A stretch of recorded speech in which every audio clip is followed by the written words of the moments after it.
Hey, Dane County and other friends. It's Rick Rose, your Dane County Supervisor for District 16. Look, glistening. I just came out of the shower and I'm heading out to a hot day to head downtown Madison to check out a show at Comedy on State. Tremendous comedians are in town. I look forward to it. But nonetheless, the combination between humidity and getting out of the shower makes me a little glistened. I want to touch base, as I often do, or always do actually, after participating in a board meeting, which happened last night on the 18th of August. Today is August 19th. So one day later, I'm giving you a quick update on what I voted for and why I voted for it. You may have seen some of this in the press. My name wasn't mentioned because I was part usually of majority votes or near majority votes on most of the matters. The biggest thing last night was the situation with the jail. So many of you may know that over 10 years, this body of elected officials, as well as others, including city managers and directors, I should say, as well as the sheriff and the county executive's office, have grappled over the conditions at the current jail and also have discussed, the need to build a new jail. So it's called the Jail Consolidation Project.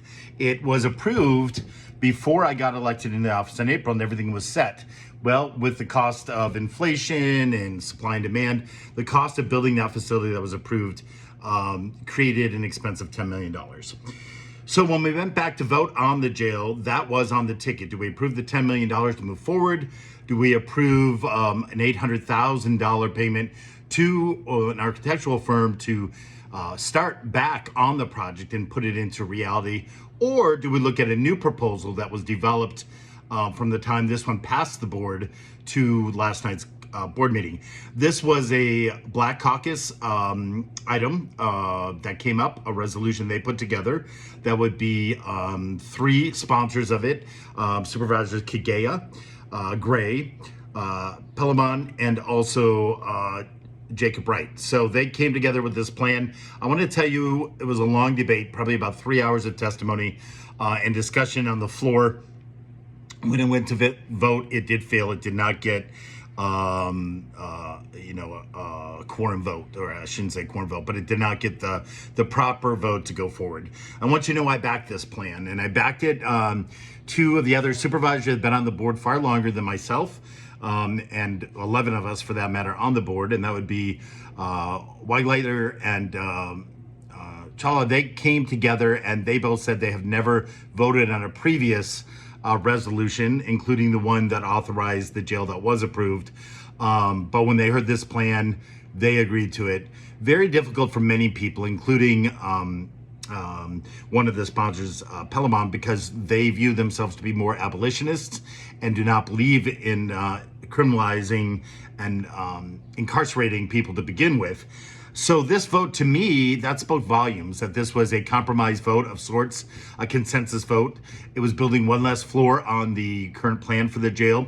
It was taking a lot of the hospital beds that were in there and actually having people that were living in jail, be sent over to hospitals where they should be cared for.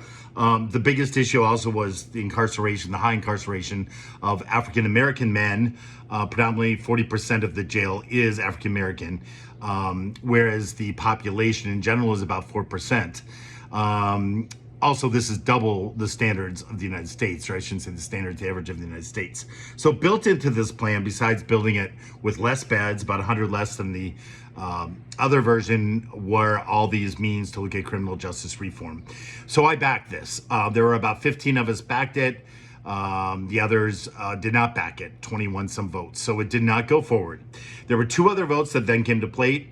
One was voting for like I said, the $600,000 or the $800,000 to move forward with the plan, which I voted favorative of. At this point, we were going to move forward with the jail, so it only made sense to go ahead and do so.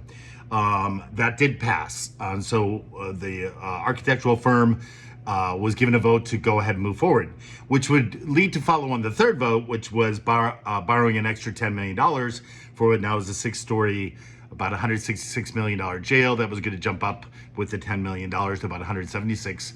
That did not go through. So it's very interesting. I voted affirmative to it, following my line of plan didn't pass on the former resolution. So let's stick to what was passed before. We had another shot at it, didn't go through. Let's stick to what was approved and worked on over 10 years. Let's move it forward. So all my voting was contingent on that, and I was true to my vote on that matter, and that's how I feel about the jail. So now we're sitting in a situation, the last vote of the night regarding the jail was, should we put it on a public referendum to voters in November, asking them if they supported the $10 million. It would give us a feel for the jail. I, along with way more than the majority, everyone present as supervisors, but two, voted no on this. It was our feeling, I think, general feeling in mine in specific, and others who spoke, that it is on us to figure this out. We are not to take it to the public now. After all these years, and after approving a $166 million project, and then saying, oh, what do you think of this project? Do you approve $10 million? I feel is kind of heavy-handed, and all of a sudden turning the tables and making the public have to take the responsibility for something we already started and we need to clearly finish. As far as clearly finishing, who knows? Now we sit in standstill. I know there will be a lot of discussions between us and with other organizations on how we can move forward when this comes to vote again. It needs to. The jail is a 1950s style jail. Part of it, living in the city county building, has been closed by Sheriff Barrett because it was viewed in a report 6 years ago as being highly unsafe for the workers there as well as the residents. So about 2 weeks ago, he made a decision that didn't require approval to go ahead and move those residents to 3 other county jails across the country while this is being resolved. Firmly support that, and I wanted to let you know that as well. In other matters that came before the board, we did unanimously vote for a new Alliant Energy Center executive director. That gentleman's name is Adam Heffron. I'm sure you'll be seeing him in the news and hearing his vision for the Alliant Energy Center, a great resource we have. He has worked in leadership positions at both Summerfest and at the Wisconsin State Fair in his time over in the Milwaukee area. So we're delighted to have him here in Dane County. We also passed a vote to protect election officials and others who work on elections. We wanted this for some time. We did change the ordinance for their protection to include harassment and intimidation of election staff over the phone and electronic messaging like email as well. The executive director, Wendy, of Dane County's League of Women Voters, spoke very highly of this.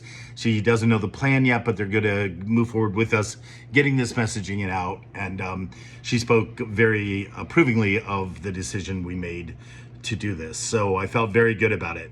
One last thing I do want to mention, a program that we approved on the committee I sit on, known as PBJ, which is Public Protection and Justice, was a buyback program. The first time we did that here to buy back guns off the streets.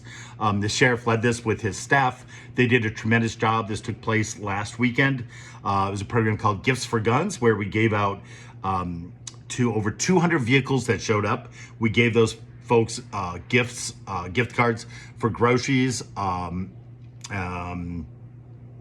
other needed items, and in return they delivered 577 weapons. So for a first-time effort, it cost us we were authorized to spend up to $50,000 on it with the buybacks and giving it the gift cards. The program cost us under $45,000, and in return, 333 long guns, 95 handguns, 93 pellet and BB guns, a crossbow pistol, 55 homemade weapons. This concerns me. These are 3D and slam guns. I didn't know that many people were making guns, handmade guns, 55.